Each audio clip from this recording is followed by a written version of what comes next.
Assalamualaikum warahmatullahi wabarakatuh.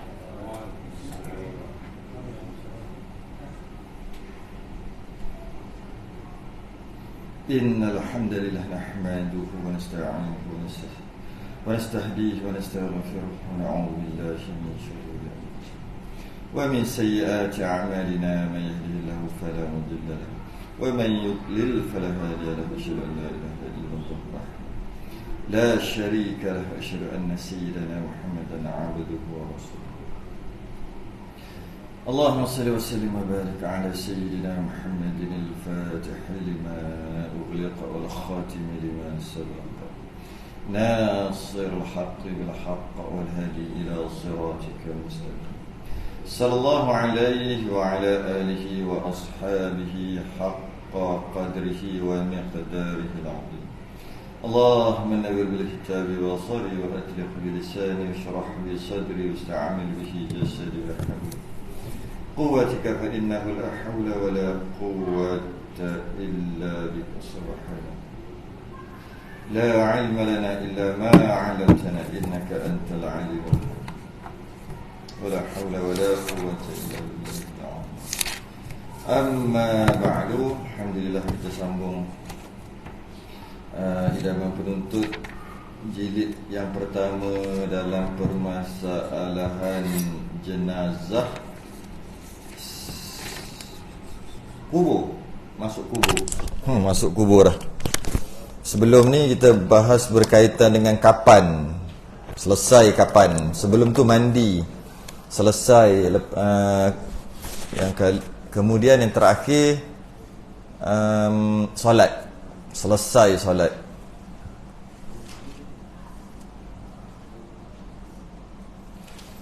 Selesai. Masuk kubur last lah. Fardu kifayah yang terakhir. Setelah mandi, kapan, solat. Yang tiga dah selesai. Masuk yang keempat, fardu kifayah, kubur. Muka surat 62 Rumi Jawi 119.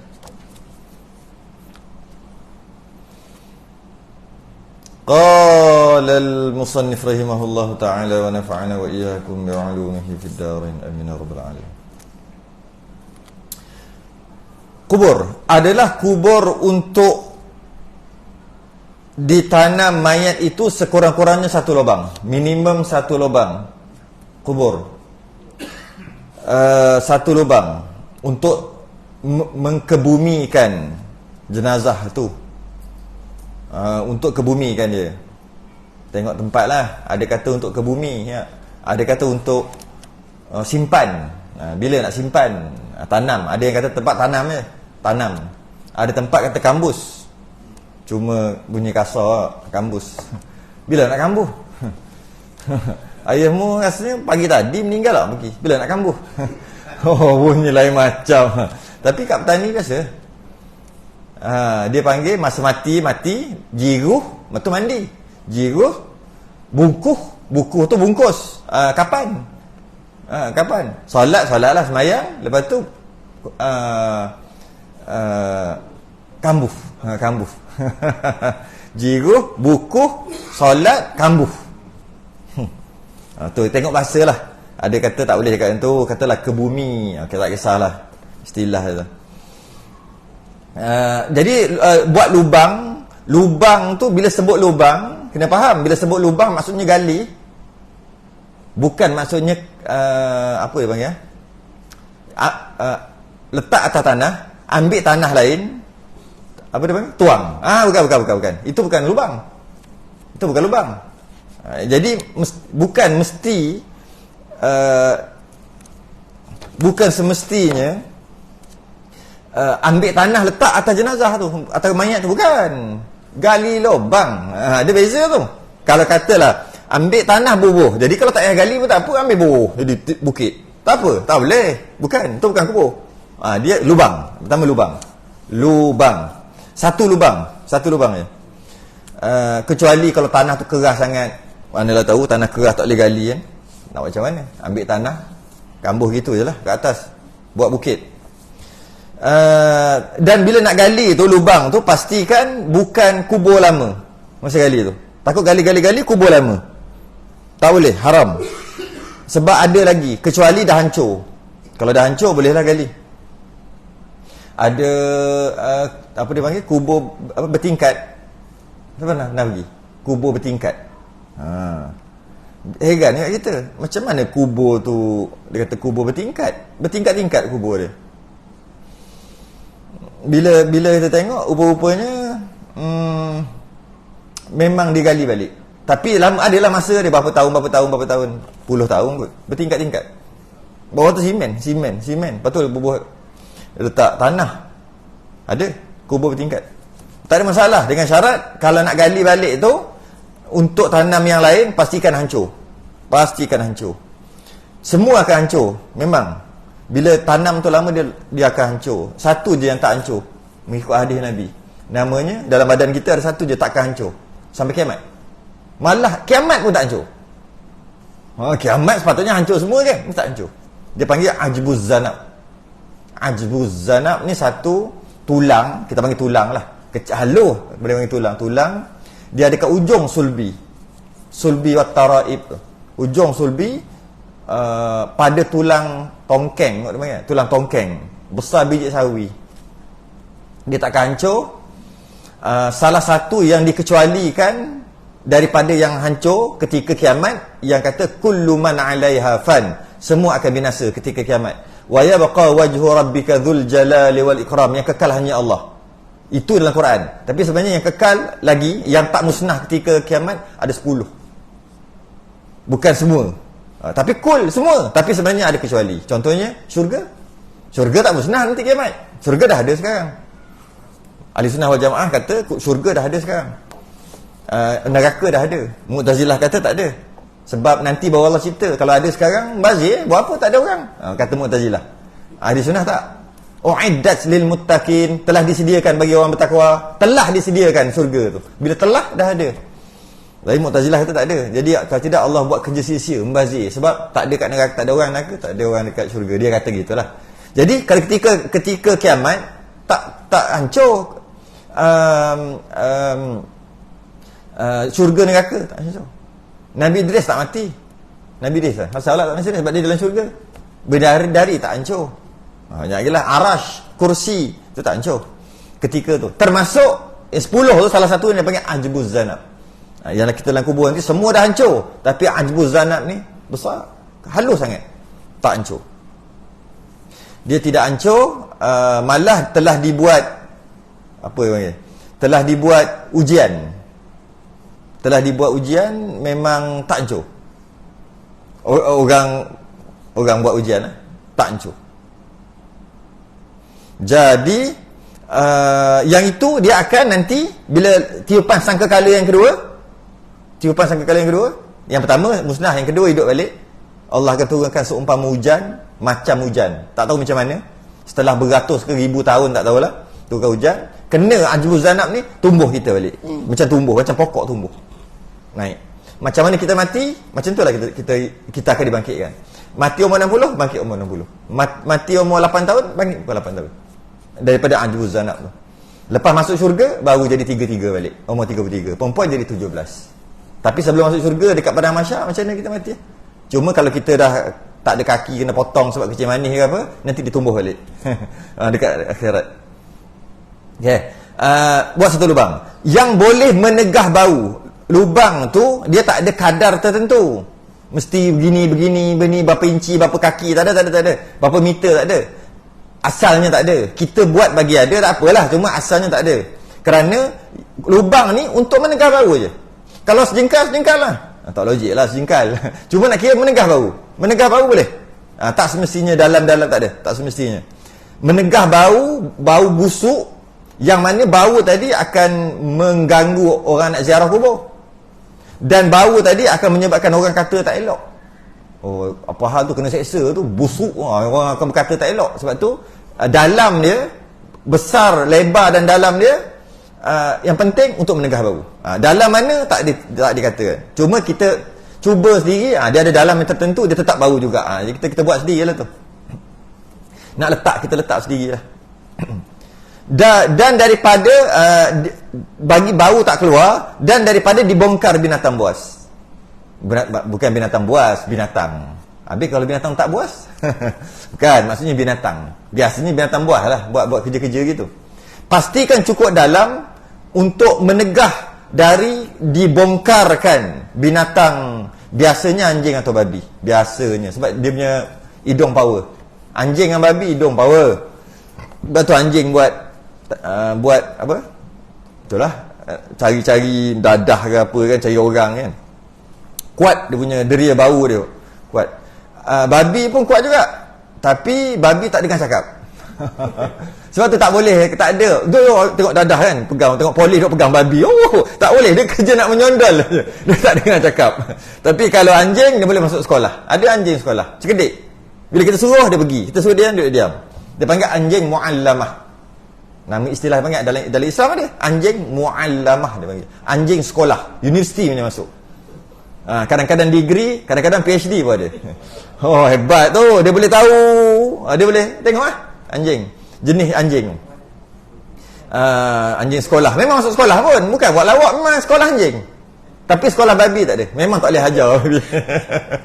Memang tak boleh diajar. Anjing boleh. Dia punya diri bau sangat kuat. Babi pun sama. Kalau kita perasan, dah ingat dulu-dulu kalau duduk tepi perumahan tu, ataupun rumah tu tepi hutan lah kita kata kan, tepi hutan, tepi gok. Lepas tu kita belayam. Ni kisah benar ni. Belayam, lepas tu ayam mati. Ayam kena penyakit tu kan, menggelupur tu kan, mati. Kita pun gali lebih kurang je tanam.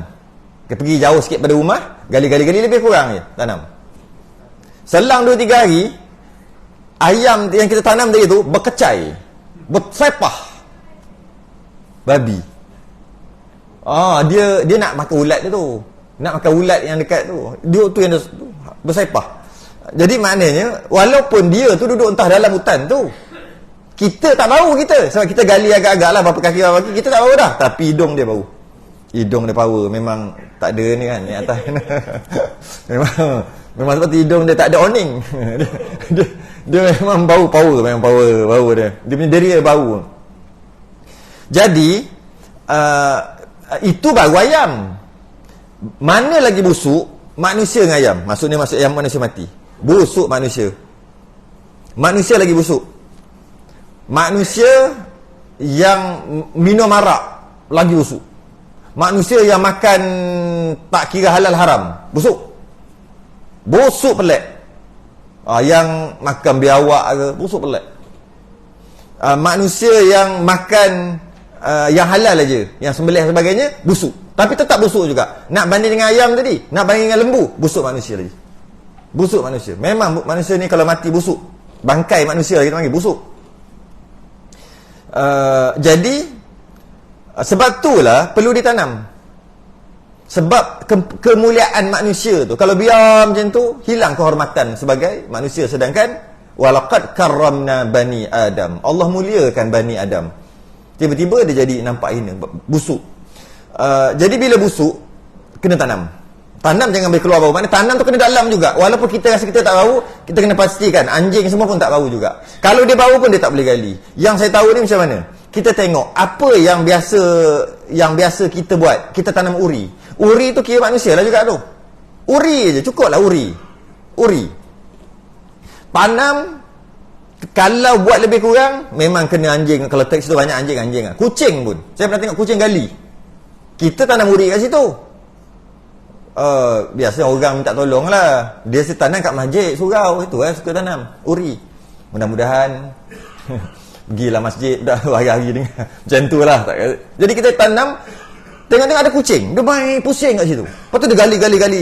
Tapi dia tak mampu nak gali. Cuma kucing pun boleh bau. Nak kata busuknya setelah beberapa hari.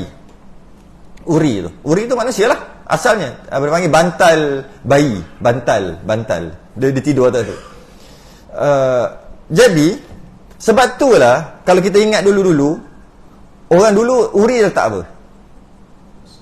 Asam, garam, kunyit, lengkuah, tak ada. Itu goreng apa? Letak pensel, letak arang, paku, paku panjang ataupun paku tekan. Lepas tu dia balut dengan kain. Lepas tu dia cekup, masa nak tanam tu dia cekup dengan tempurung. Dia tanam dekat bawah-bawah pokok yang ada akar-akar. Lepas tu dia tanam tu, dia ambil kayu-kayu, daun-daun, dia bakar atas tu. Kenapa? Kita kata itulah, kalau kita faham dia buat tu ada sebab. Semua sebab kerana bau. Bukan sebab tanam apa pensel nak suruh budak tu pandai matematik. Bukan. Kalau nak bagi pandai tu tanam calculator. Bukan, dia bukan. Cuma kita je tak tahu kenapa orang dulu buat. Kenapa letak garam? Nak bagi kecut. Nak bagi kecut, garam dia mengecut. Sebab tu ikan kering tak buah garam. Nak kita buah garam sebab dia dapat mencegah sesuatu lah. Ulat sebagainya. Bau. Kenapa buah kunyit? Kenapa kita buah kunyit dekat ikan ayam kita? Nak hilang hanyir. Itu tujuan buah kunyit. Kenapa buah pensel? Bukan pensel tu nak, yang dia nak, mungkin dia nak arang. Arang tak ada, dia nak cari yang dalam pensel tu. Istilah dia panggil charcoal. Bukan cangkul, charcoal. Benda tu dia menyerap. Kan kalau kita ambil benda tu, kita ambil yang dalam tu, bubuh dalam pita ais, bubuh dalam kereta, hilang bau busuk-busuk. Arang lah yang tu. Kadang arang tak ada, dia bubuh lah. Dia nak yang dalam tu. Balut dengan kain. Semua nak menghalang bau daripada keluar. Kunyit nak elak hanyir, garam nak mengecutkan, nak elak bau busuk juga. Karbon tu, karbon juga antara untuk menyerap bau, tak nak bagi bau tu keluar. Lepas tu dia bungkus balut, dia bubuh paku apa semua dengan kain, buatkan kain. Lepas tu cari dekat akar-akar kayu, bawah pokok lah kita kata, gali punyalah susah, tanam kat situ. Kenapa? Takut tu lah. Babi, anjing. Pertama kita dah letak macam-macam dah. Dia bau juga, katalah kunyit dah bubuh, garam dah bubuh, arang dah bubuh, karbon semua dah bubuh. Bau juga, katalah bau juga. Dia pergi. Bila dia pergi dekat akar tu, senang nak gali. Susah. Pertahanan pertama untuk selamat uri tu. Nak gali payah sebab celah-celah akar. Memang orang dulu buat gitu. Lepas pada tu nak gali gerak lah kali dapat laju dapat gali. Tapi masa dia duduk bau-bau tu, kenapa orang dulu bakar kat atas tu, ambil bakar? Sebab bila bakar dia jadi abuk, dia jadi abu. Bila anjing ke babi bau masuk dalam hidung, lebih-lebih lagi babi. Dia tak ada oning kan. Dia memang masuk terus dalam hidung dia. Bersin-bersin dia belah. Tu selamat. Itu pertahanan supaya tak digali. Katalah boleh gali juga, ada akar. Akar tu akar boleh juga. Dia gonggong, ada tempurung, letak tempurung sebelum tanam. Tempurung, dia kena pecahkan tempurung tu, tarik tempurung tu. Berjaya carikan tempurung. Ada lagi pertahanan seterusnya. Kain. Dia sempat, kain dia dah rasa darah-darah tu, dia gigit. Pertahanan seterusnya, paku, kena, bla bla bla, lagi. Semua ada sebab. Orang dulu buat. Satu aja ceritanya, bau dan binatang. Itu uri. Macam tu juga manusia. Bau dan binatang. Nak tanam ni, tak tanam manusia ni. Nak tanam mayat ni, bau dan binatang. Kalau tempat tu memang dah tahu, kalau tanam mesti kena gali. Sebab binatang, tanam pun mesti kena gali. Wajib simen. Wajib, jadi wajib lah. Sebab garanti kena gali, digali binatang. Atau mungkin digali orang. Orang gali kan dia nak ambil kain kapan yang kita cerita baru ni kan. Zaman Nabi pun ada orang gali kerana nak curi kain kapan. Dululah miskin. Kalau katalah macam tu, simen. Kan ada tempat-tempat kan simen kan. Kat Mekah simen kan. Dia tutup gitu je. Lebih sempurna digali lubang dalam sedikit. Dalam ke tak dalam, satu tujuan. Bau, binatang. Dua. Bau dengan binatang. Nak cegah bau dengan binatang. Dalam sedikit. Sekira-kira 4 hasta. 4 ni. 4 hasta setengah. 4 hasta setengah. Satu hasta, kita punya satu kateh tu satu hasta. Satu kateh. Orang dulu kira gitu je. Lutut ke bawah satu hasta. Lutut ke kaki. Lutut ke pinggang satu hasta. Pinggang ke atas satu hasta. Jadi 4 hasta setengah. Lebih kurang 6 kaki lebih-lebih dalam dia. 6 kaki ke lebih kurang tu. 6 kaki, 4 hasta setengah tu lebih kurang 6 kaki.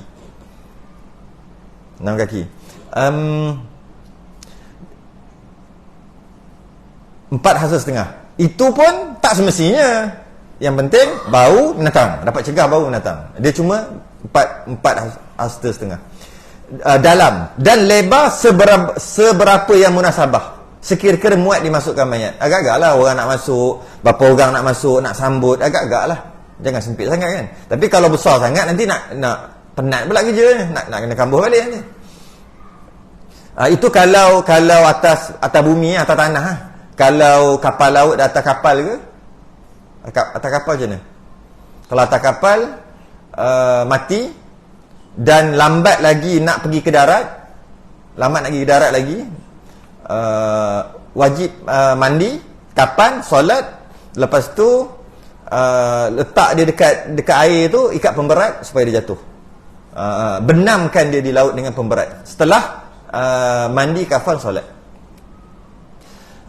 Kalau dekat angkasa tak boleh buat apa kot, tolak gitu biar dia belah gitu je lah kot. Tak tahu lah. Bawa keluar, buka, gitu. Dia tak jatuh, nak pergi macam tu lah. Jadi dekat laut boleh benamkan dia, dekat bumi memang gali lah, dekat angkasa macam tu je lah, baling macam tu lah, buang dia keluar biar dia lepas mayang. Diperbuat sebelah bawahnya liang lahat. Lebih afdal daripada parit. Sekira bumi itu keras, tidak mudah apa tu? Merebak kan? Merebak lah. Tidak mudah merebak. Maksudnya tanah tu keras, dia tak, apa dia panggil? Tak jatuh lah. Kalau kita gali ni jatuh. Gali jatuh kan? Tak nak. Jadi maknanya kalau tanah tu keras, tanah liat, tanah keras, bukan tanah gambut, jadi dikata lebih baik buat liang lahat daripada buat parit. Oh, sini panggil situ juga. Liang lahat panggil liang lahat juga. Yang tengah tu dia panggil parit lah. Parit juga. Okey. Parit. Jadi liang lahat ni macam mana nak tunjuk? Liang lahat ni gali straight, lepas tu apa benda dia panggil? Paraskan ke situ. Masukkan mayat tadi ku ni, letak papan. Jadi kambus lah, kita tanam ke situ. Dia duduk tepi. Kadang-kadang bila kita parah ni, dia jatuh, makin besar. Itu maknanya tanah tak keras. Macam tu macam mana nak buat? Tapi dia tak lembut sangat. Dia tak gambut. Dia tak gambut sangat. Tapi dia keras juga, tapi tak keras sangat. Bila buat gini, tarah gini, dia jatuh. Tapi dia taklah macam pasir tu. Jadi macam mana? Kalau dia sederhana. Buat parit tengah-tengah. Istilah panggil parit. Tak berapa keras, tak berapa lembut. Buat parit.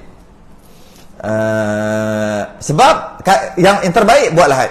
Lahat terbaik. Liang lahat terbaik daripada parit. Jadi maknanya pertama liang lahat afdal, yang kedua parit, yang ketiga bau keranda. Nanti saya sebut bab keranda. Diletakkan mayat itu berbaring, bukan berbaring, mengiring maksudnya. Berbaring tu maksud mengiring atas rusuknya. Atas rusuk atau atas ni, atas lengan yang kanan. Bermakna kiri atas. Kiri atas lah, rusuk kanan, kiri atas.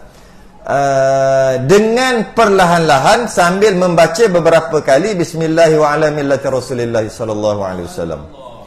Baca banyak. Ni masa nak mandi pun baca juga, untuk elak badi mayat.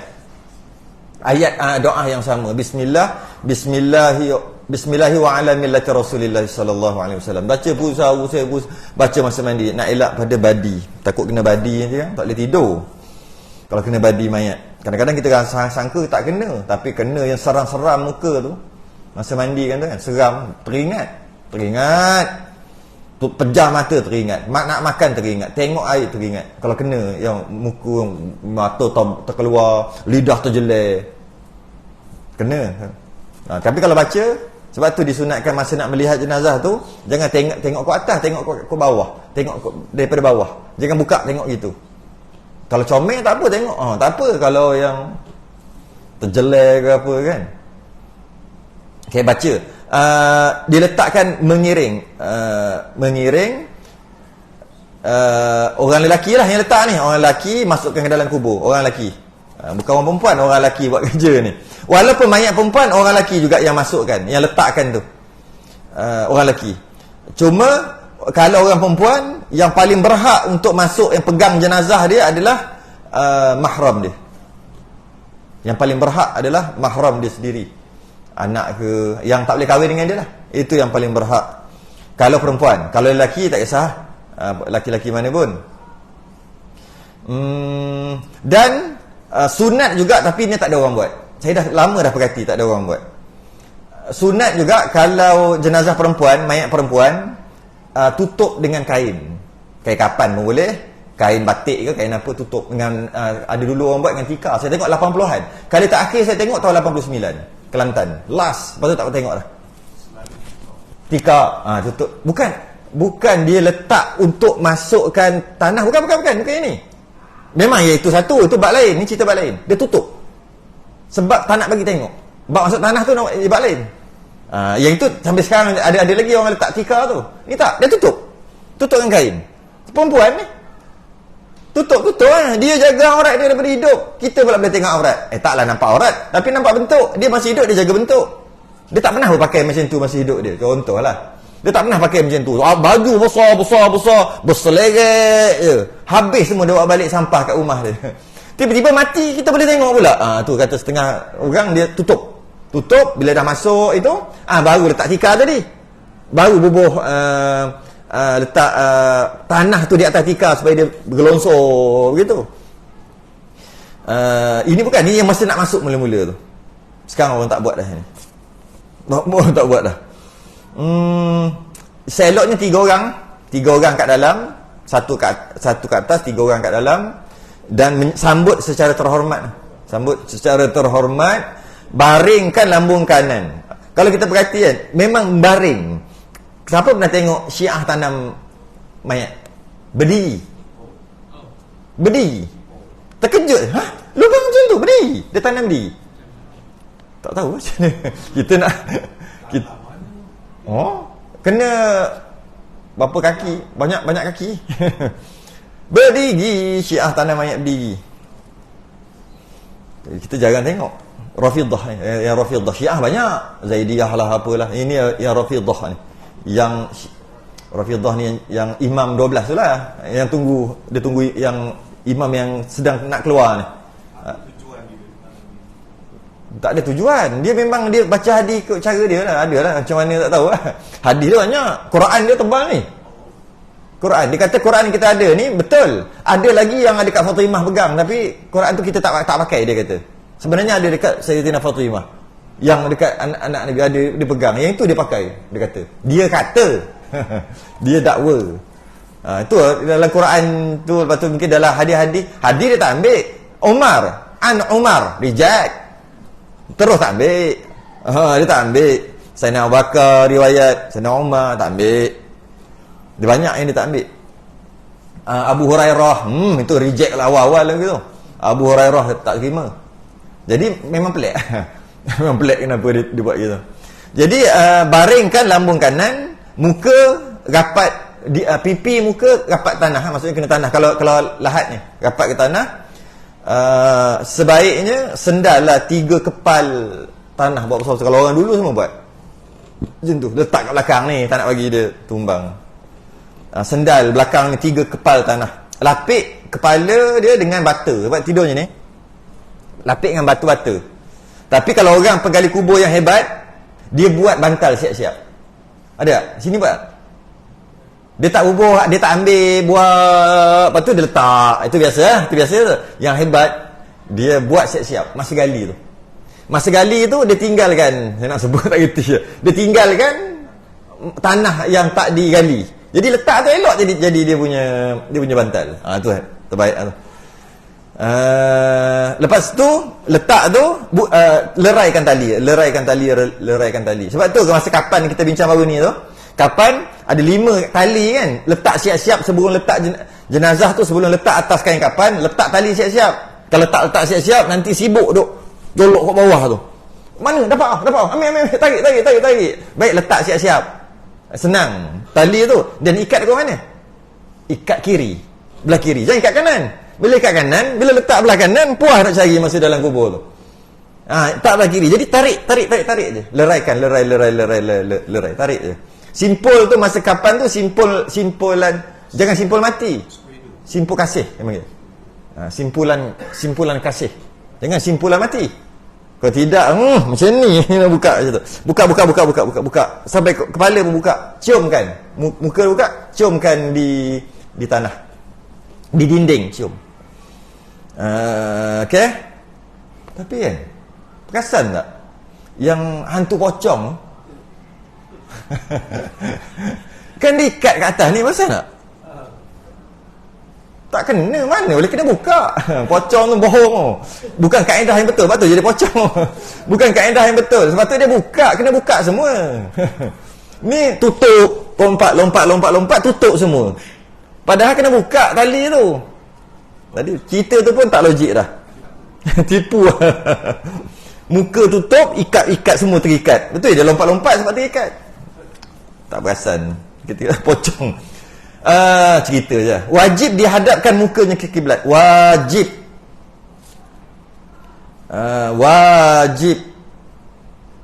Ke kiblat. Muka tu wajib. Bila sebut wajib, maka jika tertanam membelakangkan kiblat, okay?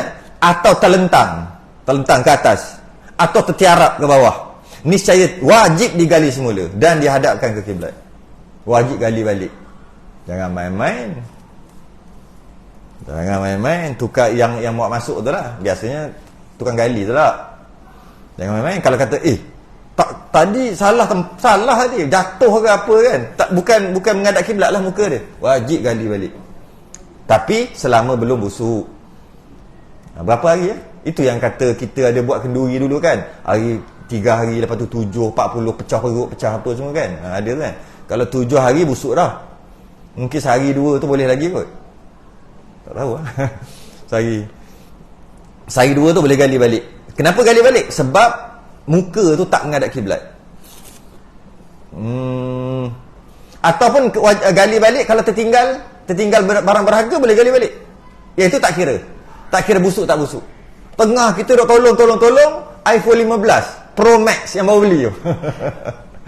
Termasuk Allah. Lepas tu call bunyi terut. Dengar. Loh kat dalam ni. Gali. Berapa 8,000 gali. Tinggallah cincin ke 2.5 juta ke. Tak kisahlah. Terjatuh apa kan yang ada dalam tu, boleh gali balik. Boleh. Saya ingat cerita dululah.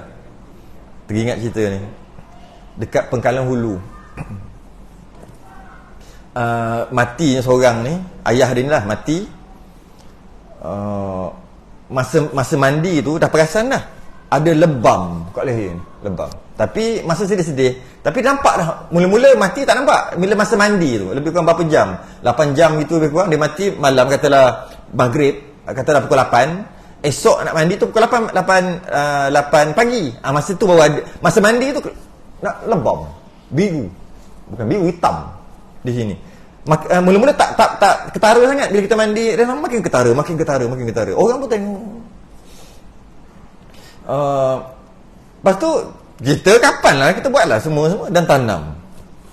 Tapi ada keluarga dia memang tak puas hati. Tapi patut dia cakap terus. Bila dah tanam 3 hari, lepas 3 hari dia report polis sebab tadi dia termimpi-mimpi. Apa pasal lebam kat sini? Apa pasal lebam? Termimpi-mimpi. Tak boleh ni. Dia buat report polis. Akhir sekali dapat kebenaran. Lepas 3 hari tu, hari ketiga tu, gali. Buat apa? Forensik tu lah. Buat bedah siasat. Rupa-rupanya tercekik. Tercekik gigi palsu. Jumpa gigi palsu. Siapa-siapa pakai gigi palsu tu hati-hati sikit, jangan tercekik. Tercekik gigi palsu. Dia buat benda, tengok keluar gigi palsu. Sebab tu mati tercekik gigi palsu. Tapi yang menariknya, tak busuk 3 hari. Orang baik lah, orang baik. Tak busuk 3 hari. Macam baru lepas bumi. Tak busuk. Tak ada ulat, tak ada apa. Elok-elok. Tengok cerita Zana. Okey? Bunyi. Haram ditanam 2 mayat satu kubur. Sama sikit lagi. Sekejap lagi.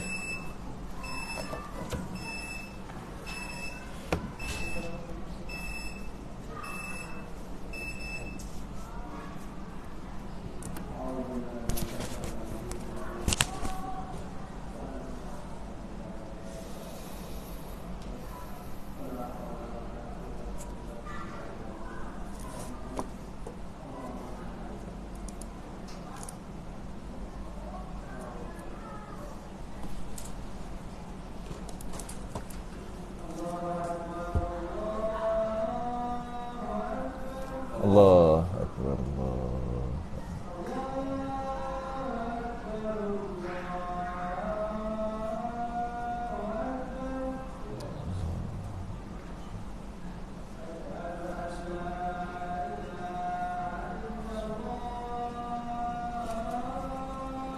Asyhadu an la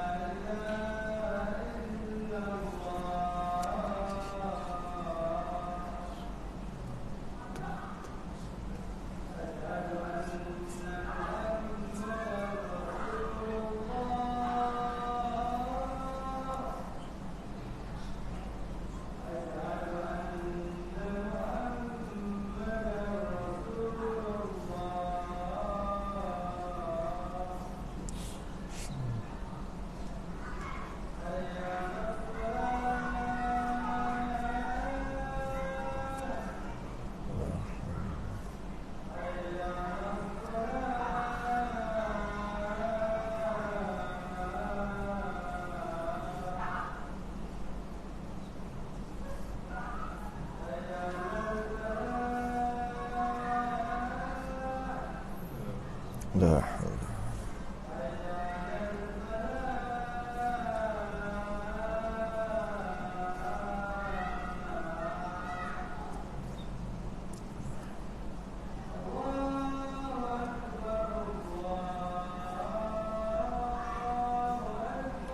الله.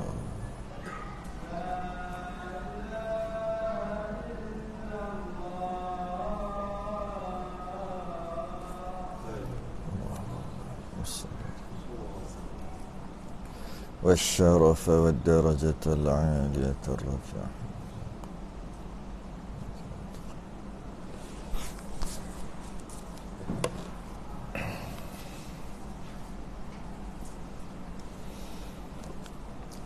Haram ditanam 2 mayat pada satu kubur. Sama ada laki-laki keduanya, laki dengan laki, kalau 2 orang lah, atau perempuan keduanya, perempuan-perempuan, atau seorang lelaki dan seorang lagi perempuan. Meskipun salah tu yang rumit salah tu. Bukan muhrim tu, mahram. Yang jawi cantik, mahram. Yang jawi, yang rumi muhrim pula. Sebab cerita pasal asal pula tak boleh tanam dalam ihram. Muhrim ni dalam ihram boleh je. Mahram tu. Meskipun mahram, meskipun yang dia tak boleh kahwin. Alah, dia duduk dekat atas dunia, dia masa dia hidup tak boleh kahwin, masa mati pun tak boleh kahwin lah dalam tu. Tak apalah duduk sekali, tak boleh juga. Secara umumnya gitulah. Maknanya satu lubang, satu kubur. Haram satu kubur, 2 mayat. Ada khilaf di sini. Satu kubur, 2 mayat. Mayat lelaki perempuan, bukan mahram, haram. Tapi kalau satu kubur satu kubur 2 orang, tapi lelaki dengan lelaki ataupun mahram, makruh. Tu ada khilaf lah. Dalam kitab kita dia pukul rata semua. Lelaki-lelaki haram, lelaki perempuan haram, perempuan-perempuan haram, Lelaki perempuan yang boleh kahwin haram, yang tak boleh kahwin pun haram. Ada pukul. Tapi ada setengah kitab lelaki-lelaki makruh. Perempuan-perempuan makruh. Lelaki perempuan yang tak boleh kahwin mahram makruh. Lelaki perempuan yang boleh kahwin haram, baru haram. Tapi dalam kitab itu dia haramkan semua. Melainkan kerana hajat. Seperti tanah perkuburan tidak muat, sedangkan mayat terlalu ramai. Ketika itu harus ditanam beberapa orang dalam satu kubur. Dia jangan salah faham tau. Yang ini bukannya satu gali, dia gali besar-besar, lepas tu dia buat apa dia panggil? Lubang. Itu kubur berbeza. Itu memang boleh. Itu dia tak panggil satu kubur. Itu dia panggil gali sekali. Yang masuk satu kubur maksudnya lelaki, bukan lelaki, ada jenazah mayat tu lagi duduk sekali. Itu maksud satu kubur. Kan kita biasa tengok kan, dia gali besar-besar sebab accident, satu keluarga meninggal, lemas satu keluarga, dia gali besar-besar, lepas tu dia buat lahat, buat parit-parit kan, buat lubang. Itu kubur beza, cuma gali sekali. Itu tak ada masalah. Yang ni satu kubur masuk 2-3 orang. Itu yang haram. Haram. Oh, liang dia panggil. Liang. Okey. Jadi maknanya yang haram satu liang, dua ramai, 2, 3, 4. Satu liang satu. Tu. Kalau kata guna liang lah. Jadi ada tempat panggil longkang, ada tempat panggil parit, ada tempat panggil liang. Liang lah elok sikit. Longkang, parit. Dalam kitab kita parit tu boleh. Liang. Molek sikit bahasa tu. Jadi kalau gali, lepas tu buat liang 10. Itu 10 kubur berbeza. Itu tak ada masalah. Okey. Yang haram ni satu liang bertindih-tindih. Itu haram. Buat partition tak ada. Partition. Buat partition tak ada masalah. Okey. Buat partition. Apa ni saya pengalaman. Nenek dengan cucu. Nenek dia dah meninggal lama. Lepas tu tak lama lepas tu cucu tu meninggal. Dia gali kubur yang sama, dia letak beratas tapi tidak dalam. Maknanya Oh, bertingkat tu. Tujuannya? tahu dah memang apa ni dia bumikan kalau macam tu. Maknanya cucu dengan nenek dia. Mana cucu dia di atas, nenek dia yang tinggal 4-3 tahun tu. Selagi tak sampai dekat nenek dia, gali tu boleh. Itu dia panggil bertingkat lah tu. Itu yang kata kubur bertingkat tadi. Cuma bertingkat ada busimen, bertingkat tak kisahlah bertingkat macam mana pun. Yang penting masa gali tu jangan kena je dapat je, ada lagi tulang-tulang apa tak hancur lagi, haram. Itu dia panggil kubur bertingkat. Tak apa, boleh. Kubur bertingkat boleh. Oh, dia buat gitu Mungkin sebab sempit sangat kot. Kan?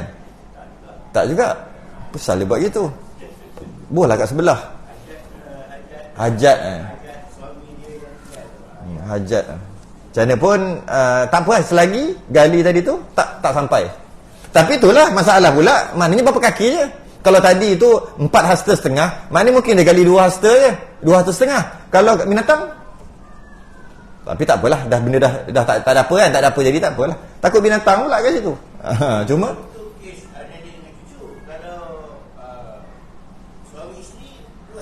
Allah masih hidup duduk atas bawah dah. Mati pun ada kita bawah. Pada dan lah. Okey. Okey. Dia letak macam tadi jugalah. Yang seorang tu bawah kita kata 7 mungkin 7 kaki. 7 kaki seorang lagi 3,5 kaki kat atas kan. Sama harus. Boleh. Dia tak kisah siapa-siapa pun. Tak kisah. Suami isteri ke siapa-siapa tak kisah. Boleh. Dia panggil kubur bertingkat. Tapi kalau biasa orang buat macam tu sebab tanah dah sempit. Ni tanah besar buat juga jadi macam pelik tapi tak salah pun. Okey. Haram sempat sikit lagi. Haram memindahkan mayat ke tempat yang lebih jauh. Ini orang buat. Haram, dia haram terus, tak bagi can. Haram memindahkan mayat ke tempat yang lebih jauh daripada tanah perkuburan di mana tempat mayat itu mati. Okay? Kecuali mereka yang mati di kampung-kampung yang berhampiran dengan Mekah Madinah, Baitul Maqdis tidaklah haram dipindahkan ke sana. Yang tak jauh. Tak jauh tu tidak lebih daripada masafah qasar dia panggil. Jarak qasar, jarak 90 km. Dia mati kat situ. Okey. Dan 90 km radius 90 km ada Mekah, masuk Mekah 90 km, masuk Madinah atau Baitul Maqdis. Boleh bawa pergi ke sana. Tak haram. Walaupun lalu beberapa kubur perkuburan yang lain. Sebab ada kelebihan. Nak kelebihan tu, kelebihan mati di Mekah ada, kelebihan di Madinah ada, di Baitul Maqdis pun ada. Kelebihan.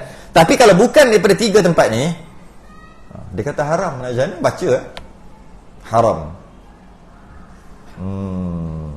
Sekejap. Kadang-kadang dia orang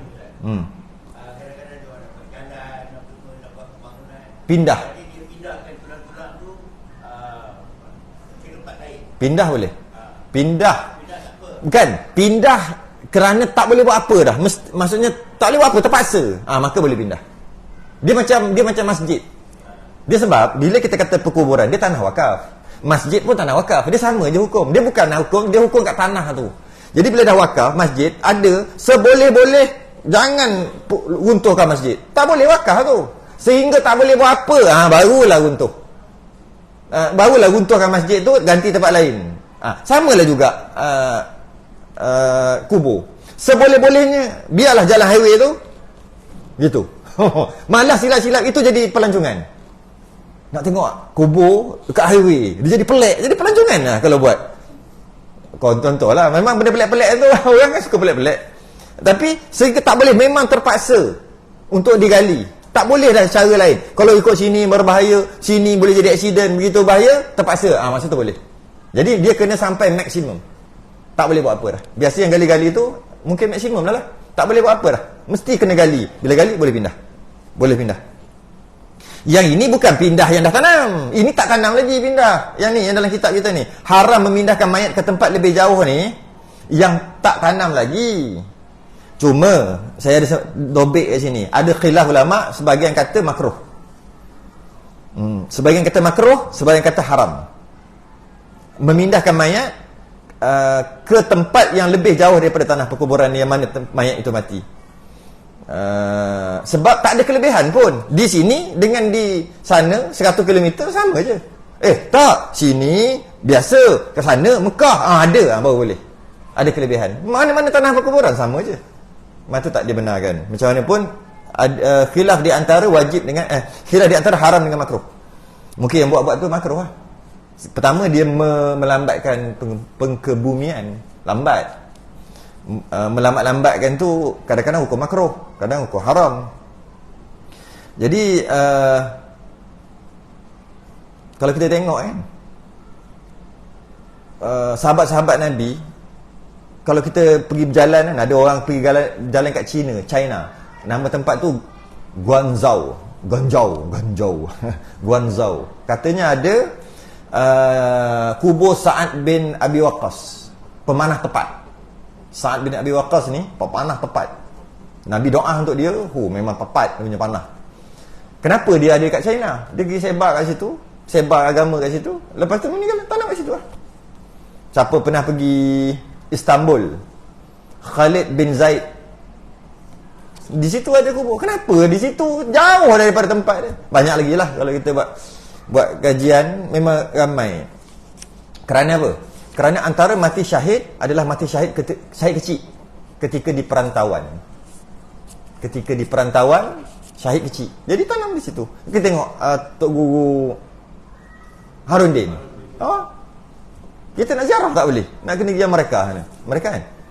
Kenapa?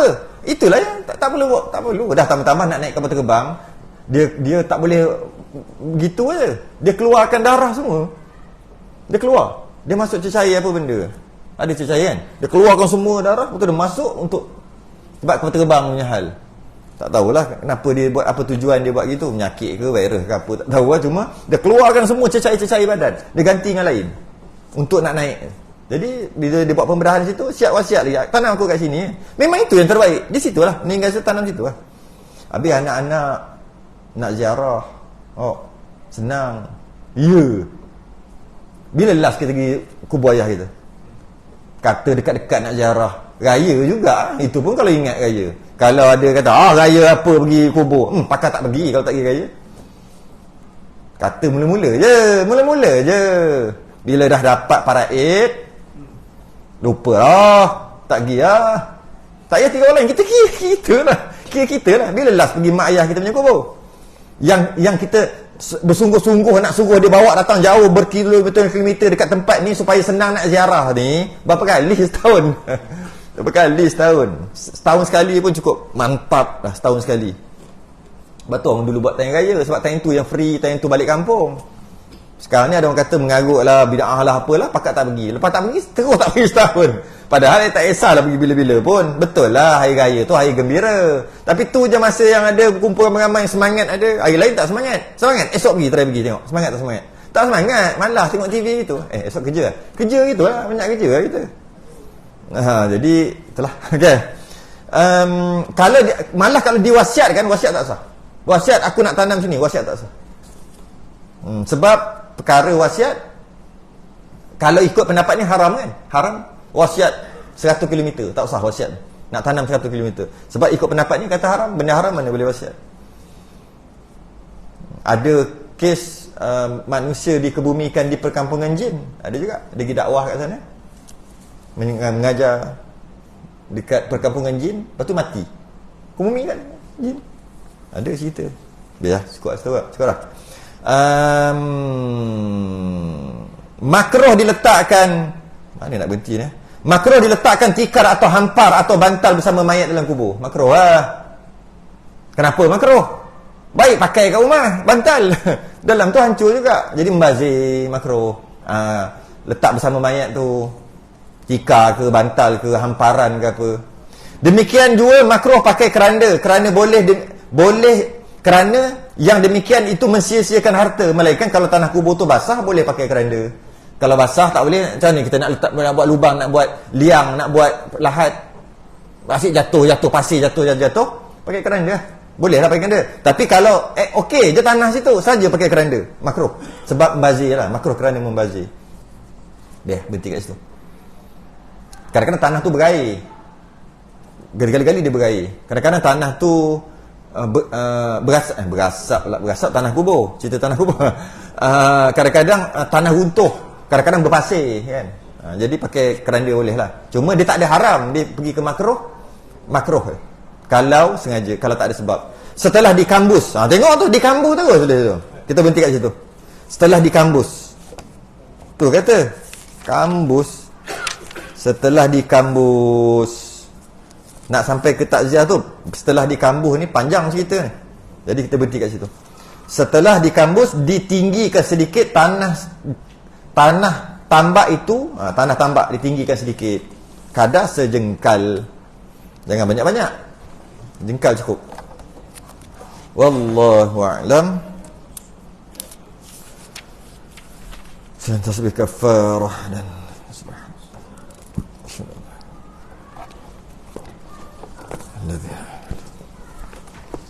Assalamualaikum.